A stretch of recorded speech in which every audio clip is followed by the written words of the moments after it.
Le couperet est tombé sur TikTok au Canada, ou du moins une partie du couperet pour ce qui est des employés gouvernementaux et puis de beaucoup d'institutions liées au gouvernement, à l'administration cette semaine, après une décision du gouvernement fédéral.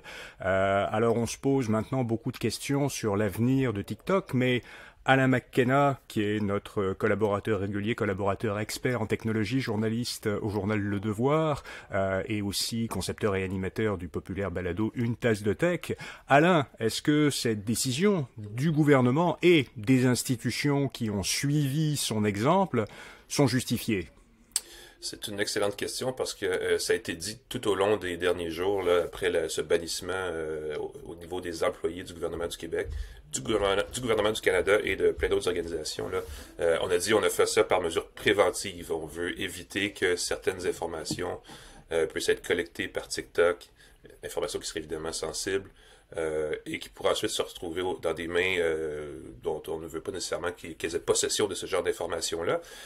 Il va falloir voir ce qui va arriver ensuite, parce que le Canada a pris cette décision-là suite à ce qu'a fait la Commission européenne la semaine dernière, donc une semaine plus tôt, qui a décidé de faire la même chose. Et ça a été décidé aussi aux États-Unis en décembre dernier, par le gouvernement américain, évidemment, mais ça, c'est en train d'être mis en place, donc c'est pas encore mis en place. Évidemment, quand on va interdire l'utilisation de TikTok au sein d'un groupe d'employés du gouvernement, surtout, c'est peut-être pas les gens qui l'utilisaient le plus, mais il y avait quand même des gens, surtout dans la classe politique, qui avaient une très grosse présence sur TikTok. On parle de centaines de milliers d'abonnés par personne, dans le cas de, entre autres, je pense à Jack Metzing, là, le chef du parti du NPD. Donc, c'est quand même des gros morceaux qui, tout d'un coup, se demandent est-ce que je vais continuer d'avoir TikTok ou pas. Ça va certainement entraîner une baisse d'affluence pour l'application au Canada, aux États-Unis et en Europe. Globalement, pour TikTok, c'est un gros coup parce que juste au Canada, c'était 9 millions d'utilisateurs aux dernières nouvelles, à la fin 2022. Il y en a 2 millions de ces gens-là qui sont au Québec. C'est peut-être pas une grosse partie, mais c'est une partie de gens qui devraient être particulièrement actifs sur TikTok qui tout d'un coup vont débarquer de la plateforme. Alors les gens de TikTok doivent se demander qu'est-ce qu'on fait à partir de maintenant. Évidemment, la question de la présence de TikTok au Canada, aux États-Unis, c'est pas une question qui est relativement nouvelle parce qu'on en parlait il y a déjà quelques années dans un autre contexte politique où le président américain était Donald Trump, qui était très anti-Chine.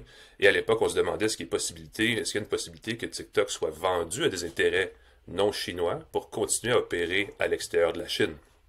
C'est probablement une question qui va revenir peut-être moins directement, mais qui va quand même être reposée dans l'actualité dans les prochaines semaines, parce que TikTok, clairement, est de moins en moins désiré par des autorités de pays occidentaux. Et l'entreprise, si elle veut continuer à faire des affaires dans ces pays-là, devra nécessairement s'ajuster. Et la question, c'est cette proximité-là entre TikTok et le gouvernement chinois, que ce soit une proximité de fait, c'est-à-dire qu'on sait que l'entreprise est établie essentiellement à Pékin, ou que ce soit une question législative, parce qu'en Chine, le gouvernement chinois peut à tout moment récupérer les données des entreprises chinoises et faire ce qu'elle en veut. Donc, évidemment, chez TikTok, on dit qu'on ne remet pas de données au gouvernement chinois, on dit qu'on ne remettra jamais de données au gouvernement chinois, mais entre le dire et assurer les gens que ça va se faire, il y a une petite marge et c'est là où se trouve la zone grise, en fait, qui inquiète les gouvernements occidentaux en ce moment. Donc, ce serait cette option-là qui serait peut-être la plus réaliste si la situation reste comme elle est. Parce que l'autre chose, et ça va revenir dans la discussion dans les prochaines semaines, c'est de bannir TikTok. Carrément des États-Unis, entre autres, où la question est pas mal plus brûlante que chez nous. Et ensuite, évidemment, si TikTok est banni des États-Unis, comme c'était le cas avec Huawei, on peut imaginer que le Canada va agir dans la même direction, donc pourrait aussi bloquer TikTok éventuellement. L'impression qu'on a, c'est que ça ira pas jusque-là, mais on va en savoir beaucoup plus à la fin du mois de mars, parce que le grand patron de TikTok et les autres patrons de réseaux sociaux sont convoqués devant le Congrès américain, évidemment, pour discuter de leur rôle, du rôle des réseaux sociaux, plus spécifiquement, là, au début, sur la santé des jeunes utilisateurs, parce qu'on se questionne sur l'impact que ça peut avoir sur la santé mentale, la santé physique des jeunes, tout cet environnement numérique très immersif et très addictif aussi. Mais certainement que les questions plus politiques vont ressurgir à ce moment-là aussi, puis on va voir un peu la position non seulement de TikTok, mais aussi des gouvernements, ou plus spécifiquement du gouvernement américain sur le réseau social, et peut-être qu'on saura un peu plus à ce moment-là quel sera l'avenir du réseau social chez nous, là. Mais à moins que TikTok soit effectivement banni des États-Unis et le cas échéant par la suite du Canada, est-ce que tu sembles penser que les décisions récentes vont avoir un impact assez important sur la présence de TikTok en Amérique du Nord ou au Canada? À quel point? Parce que, évidemment, ça fait les manchettes, on en parle beaucoup, mais dans la réalité de l'usage, le fait que, des fonctionnaires arrêtent de l'utiliser sur leur téléphone, même s'ils l'utilisaient peut-être plus qu'ils auraient dû normalement en fonction de leur description de tâche, ça change pas grand-chose en pourcentage de l'utilisation de TikTok. L'utilisation de TikTok, c'est beaucoup des adolescents, des jeunes adultes qui l'utilisent à des fins de divertissement. L'utilisation gouvernementale en pourcentage de l'utilisation est extrêmement faible. Donc, est-ce que tu penses vraiment que ça va avoir un impact en dehors d'autres décisions législatives ou gouvernementales qui pourraient être plus drastiques? Ben, c'est une question évidemment plus large parce que ça va être un impact qualitatif, effectivement, plus que quantitatif. Parce que les gens qui sont tout d'un coup qui ne peuvent plus utiliser en théorie TikTok sur leur téléphone de fonction vont peut-être l'utiliser sur leur téléphone personnel qu'ils transportent dans l'autre poche de leur veston en fin de compte. Mais le signal qui est envoyé, c'est on a des questions par rapport à ce réseau social-là. Évidemment, c'est un réseau social qui, quand on regarde sur papier, collecte à peu près le même genre de données que font les autres réseaux sociaux, Instagram, Facebook et les autres. Donc la question est vraiment cette question de proximité avec un gouvernement étranger, le gouvernement chinois. Et cette question-là porte sur les enjeux de sécurité, mais il y a aussi les questions de santé auprès des enfants, entre autres. Et là, TikTok vient d'agir. Donc, on sent que le réseau social veut vraiment s'adapter, corriger ou en tout cas calmer les inquiétudes par rapport à son impact sur le marché, sur les utilisateurs. Donc, il va falloir voir si le réseau social s'adapte suffisamment pour faire tomber cette crainte-là. Parce que TikTok est un peu victime du contexte où on s'inquiète entre autres choses, de l'ingérence de la Chine dans le processus politique, électoral et démocratique au Canada spécifiquement.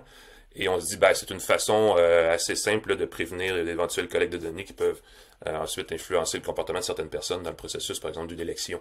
Et ça, évidemment, ça reste à être démontré parce que pour l'instant, c'est très préventif. On pense que ça pourrait éventuellement, c'est beaucoup de conditionnels. Faudrait faire la preuve qu'effectivement, ça va poser un problème pour vraiment avoir une espèce de résolution finale, parce que pour l'instant, on sent que c'est temporaire comme mesure. Donc peut-être qu'on en a pour quelques mois, puis tout va devenir à la normale, auquel cas TikTok pourra recommencer à opérer comme il le faisait avant. Les décisions de restriction prises récemment sont issues de gouvernements et par la suite essentiellement d'organisations ou d'institutions publiques et de quelques entreprises directement liées au secteur public. Mais déjà, on a senti une certaine prudence au sens où l'essentiel de ces restrictions sont pour les employés. Dès qu'il s'agit de s'adresser au public, là on est un petit peu moins clair parfois sur le fait qu'on va s'arrêter d'utiliser TikTok parce que c'est une façon de rejoindre un public. Du côté des entreprises privées, les entrepreneurs, les professionnels qui travaillent dans des entreprises privées, comment est-ce qu'ils devraient percevoir ces changements pour TikTok? Est-ce qu'ils doivent s'arrêter? Est-ce qu'ils doivent continuer parce que c'est nécessaire pour eux pour continuer à toucher un public qui passe énormément de temps sur TikTok? C'est surtout un public qui est âgé de moins de 40 ans, donc c'est le meilleur moyen de rejoindre les jeunes adultes canadiens. Donc c'est un outil de marketing très puissant qui va le demeurer pour l'instant. La partie politique de ce qui s'est passé avec TikTok cette semaine est probablement moins importante que la partie plus logistique, où TikTok a décidé que d'ici quelques semaines, il va avoir une limite de temps imposée aux jeunes utilisateurs, aux utilisateurs de 18 ans et moins, et aux utilisateurs de 14 ans et moins. Ça va être pas mal plus sévère en termes de temps permis sur la plateforme. Donc c'est sûr que pour rejoindre les jeunes, il y a beaucoup de gens qui utilisent TikTok dans leur stratégie de communication. Et là, tout d'un coup, ça va être plus difficile de les rejoindre. Donc il va falloir comparer peut-être à nouveau, entre autres, comment opère Instagram, là, qui a beaucoup changé dans sa formule pour ressembler beaucoup à TikTok. Et d'autres réseaux sociaux pour voir est-ce qu'il y a possibilité de rejoindre cette audience-là, ce public-là, différemment, ou si TikTok demeure encore la principale façon de les contacter. Ça va demander des réflexions, peut-être une redéfinition de certaines stratégies de communication dans l'entreprise, c'est certain. Peut-être aussi, il va falloir se questionner sur l'utilisation carrément en entreprise du réseau social auprès de ses employés, parce que si le gouvernement crée il y a des notions de sécurité liées à leur décision de cette semaine, peut-être qu'il y a des entreprises aussi qui vont devoir prendre la même décision à nouveau. Mais c'est sûr que ça redéfinit la position de TikTok dans l'arsenal de communication numérique des entreprises en ce moment. Merci Alain, on te retrouve dans ton balado Une tasse de tech et chaque samedi dans ta chronique Meilleurs produits techno dans notre infolettre de fin de semaine InfoBref, votre argent. Du lundi au vendredi, InfoBref vous donne l'essentiel des nouvelles en une infolettre gratuite que vous recevez le matin à 5 heures dans votre courriel. 10 nouvelles à connaître pour commencer la journée. Si vous préférez l'audio, vous pouvez nous écouter en balado, en 2 balados. Actualité InfoBref qui donne 5 nouvelles d'actualité générale au Québec et dans le monde. Et InfoBref Affaires qui donne 5 nouvelles d'actualité économique, financière et technologique. Vous pouvez écouter ces balados sur la plateforme de balado préférée et sur YouTube. Pour en savoir plus, vous pouvez aller sur notre site infobref.com pour voir nos infolettres et le bouton audio pour découvrir nos balados. Merci, à très bientôt.